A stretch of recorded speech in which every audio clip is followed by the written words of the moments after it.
안녕하세요. 직장인으로 부동산 투자를 통해 시간 부자를 꿈꾸는 원비대리입니다. 여러분은 부동산 투자를 하실 때 관심 지역의 현재 시장 분위기가 어떤지 알고 투자하시나요? 아니면 유명 강사나 유튜버, 블로거가 좋다고 하는 지역에 묻지마 투자를 하고 계시나요? 저는 진정한 투자자라면 최종 판단은 본인이 직접 해야 된다고 생각합니다. 물론 기초 공부부터 탄탄하게 해서 분석까지 내가 직접 하는 것이 가장 좋고요. 그래야만 투자 시장이라는 장기전을 봤을 때 무조건 이기는 싸움을 할 수가 있습니다. 미래를 예측하는 것은 신의 영역일 수 있겠지만 오늘 저는 과거의 여러 지표들을 통해서 현재 지역의 흐름을 판단할 수 있는 방법을 알려드리려고 합니다. 이 영상을 끝까지 보신다면 내가 관심 있는 지역의 현재 흐름은 어떤지 알 수 있게 되고 더 나아가서 투자할 적정한 시기까지 판단할 수 있는 능력을 키우실 수 있으실 겁니다.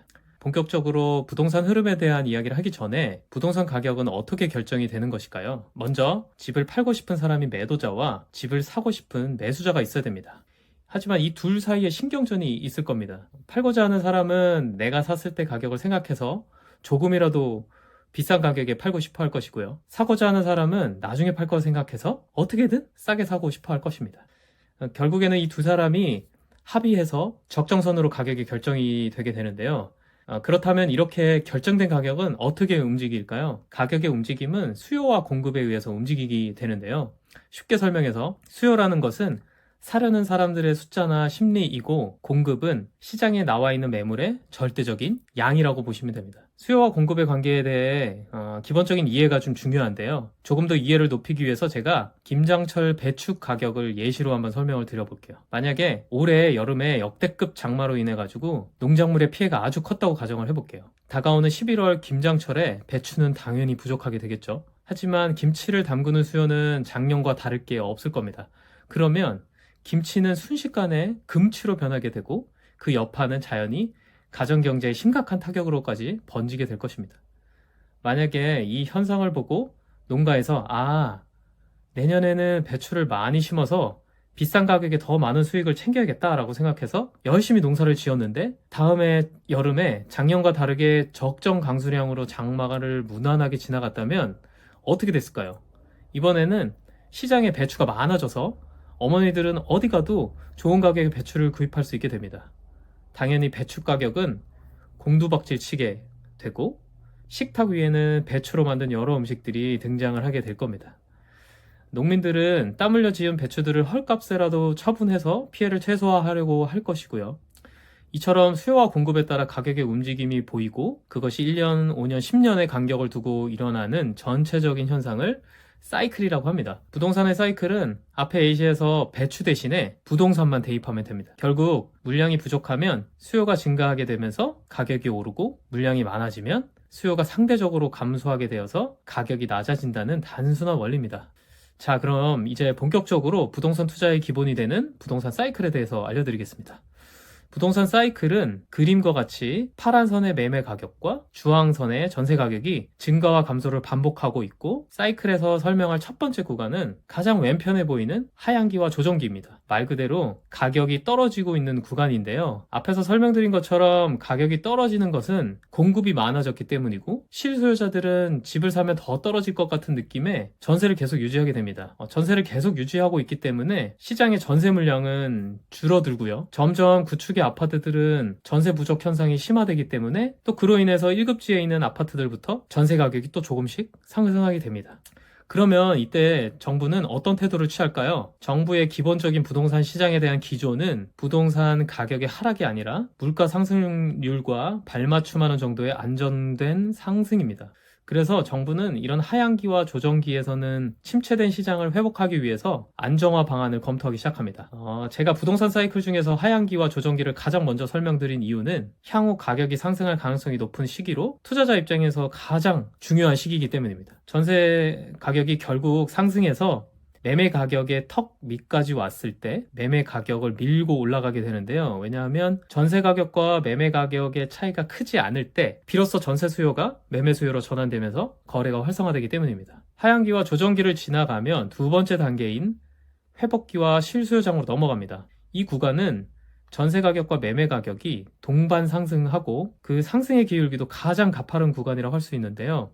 이 시기에는 상승 신호를 감지한 선진입 투자자와 실수요자가 모두 시장에 참여를 하게 되고요. 시장에 있는 매물은 급격히 소진되는 시기이기도 합니다. 주로 이 시기에 부동산에 가면 소장님들께서 아이고 왜 이제 왔어요? 좋은 물건들은 다 빠졌어요 라고 많이 하십니다. 이런 얘기를 들으셨다고 허탈해 하실 필요가 없습니다. 오히려 내가 한 발 늦었지만 아직 기회는 있겠구나 라고 생각하고 남은 물건 중에서 옥석 가리기를 하시면 됩니다. 회복기에는 긴 시간 동안 억눌렸던 집에 대한 구매 수요가 신축 아파트에 대한 갈증과 겹치면서 이 쌓여있던 미분양도 감소하게 되고요. 저 또한 이 미분양이 감소하기 시작하는 이 포인트를 주의 깊게 보는데요. 실제로 과거 시장을 분석을 해보면 미분양이 최고점에서 감소로 전환되는 그 시점과 매매 가격이 상승하는 시점이 소름 돋을 정도로 일치하는 것을 알 수 있습니다. 미분양이 다 소진된 후에도 계속되는 신축 수요로 인해서 청약 경쟁률은 상승하게 되고요. 정부는 검토했던 시장 안정화 정책을 발표하고 즉각 시행하게 됩니다. 이 타이밍을 알고 투자하는 투자자와 실수요자들은 모두 제대로 공부하신 분들이라고 생각을 합니다. 왜냐하면 선진입 투자자라면 단기간에 충분한 상승을 맛볼 수 있고 실수요자라면 내 집 마련과 동시에 향후 가격 상승이라는 뿌듯함 그리고 가족의 신뢰 등 여러 마리의 토끼를 한꺼번에 잡을 수 있기 때문입니다. 그래서 부동산 사이클을 알아야만 투자에 대한 타이밍을 제대로 잡을 수 있고 성공 확률을 올릴 수 있다고 강조해서 말씀드리는 것입니다.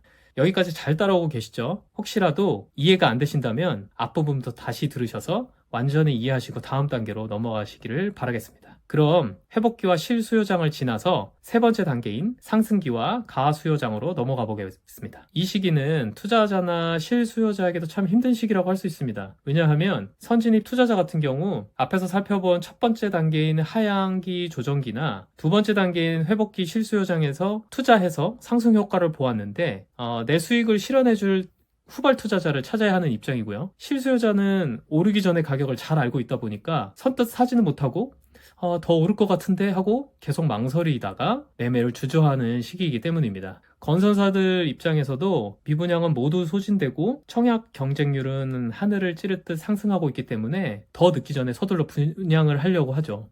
여기서 똑똑한 투자자들은 이미 1급지와 2급지는 충분히 올랐기 때문에 오르는 말에 올라타려고 하기보다는 이 풍선 효과를 기대하고 3급지로 가거나 아파트 대체 투자 상품인 주상복합, 오피스텔, 나홀로 아파트 등으로 이동하기 시작합니다.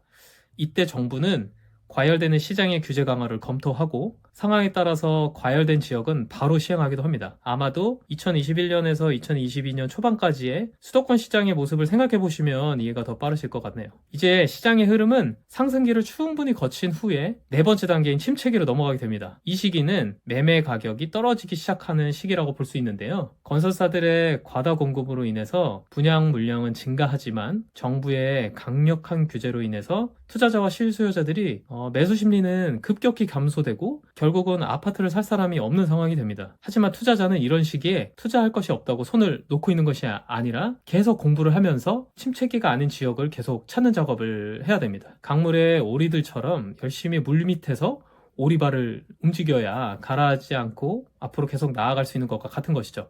침체기보다 더 분위기가 좋지 않은 마지막 단계인 불황기는 어떤 모습일까요?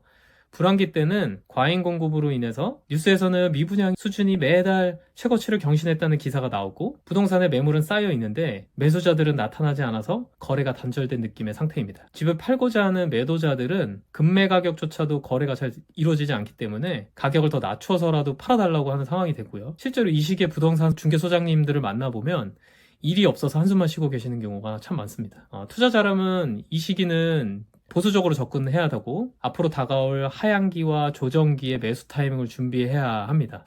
이렇게 5단계의 시기를 지나면 비로소 부동산 한 사이클을 돌게 되고 이 불황기가 끝나면 다시 첫 번째 단계인 하향기와 조정기로 이어지게 되는 것입니다. 그리고 특히 요즘 시대는 이러한 사이클이 전국적으로 공통 형상이 아니라는 점에서 이런 부동산 흐름 투자가 더 매력적이라고 생각이 되고요. 지역별로 부동산 사이클에서 다른 흐름을 보이고 있기 때문에 전국으로 눈을 확대한다면 투자할 곳을 계속 찾을 수 있고 그에 맞는 투자 전략을 세울 수 있다는 것이겠죠. 오늘 제가 알려드린 부동산 사이클 5단계는 의외로 모르고 투자하는 분들이 많기 때문에 이 영상을 보신 여러분들이라면 앞으로 투자하시는데 큰 차이가 날 것이라고 저는 자부합니다. 그만큼 투자에 있어서 기본 중에 기본이 되는 내용입니다.